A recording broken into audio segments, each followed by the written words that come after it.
السلام علیکم ورحمۃ اللہ وبرکاتہ۔ اس وقت ہم مدینہ منورہ میں مسجد جمعہ کے بالکل برابر میں سڑک کی اس طرف کھڑے ہیں۔ جو آپ کو نظر آ رہا ہے یہ نبی کریم علیہ الصلوۃ والسلام کے زمانے کا مکان ہے، اور یہ مکان ہے انصاری صحابی حضرت اتبان بن مالک رضی اللہ تعالیٰ عنہ کا۔ ان کا قصہ یہ ہے، یہ سامنے مسجد ہے، مسجد جمعہ جو مشہور ہے مدینہ میں مسجد جمعہ، تو بنو سالم کی مسجد تھی، یہ ان کا گھر تھا۔ تو یہ کچھ ان کی نظر کا مسئلہ پیدا ہو گیا، کچھ جسم بھاری ہو گیا، تو انہوں نے حضور سے درخواست کی کہ یا رسول اللہ صلی اللہ علیہ وسلم، میں اپنی جسم کے ثقیل ہونے کی وجہ سے اور نظر کے کمزور ہونے کی وجہ سے مسجد نہیں جا سکتا۔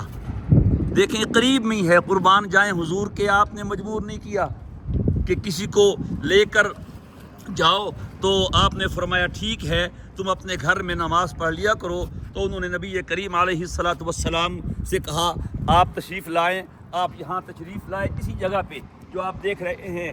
تو صدیق اکبر بھی آپ کے ساتھ تھے، تو پھر آپ نے یہاں آپ نے فرمایا کہاں تم گھر کی مسجد بنانا چاہتے ہو؟ انہوں نے کسی کونے کی طرف اشارہ کیا، حضور نے وہاں نماز پڑھی، پھر اتبان بن مالک نے اس کو اپنے گھر کی مسجد بنا دیا۔ یہ دب گئی تھی جب یہاں کی حکومت نے سڑک کے لیے کھدائی کی ہے، تو کھدائی میں دوبارہ یہ مکان نمودار ہوا ہے۔ اللہ اکبر، اللہم صلی علی سیدنا محمد وعلی آل سیدنا محمد وبارک وسلم علیہ۔ ٹھیک ہے حضرت، بارش کی وجہ سے پانی آتا تب بھی جا سکتے تھے، جاتے تھے۔ اشارتاً میں نے کہا کہ بارش آ رہی ہے، لے رہی ہے۔ چلو ویسے کہتے ہیں نا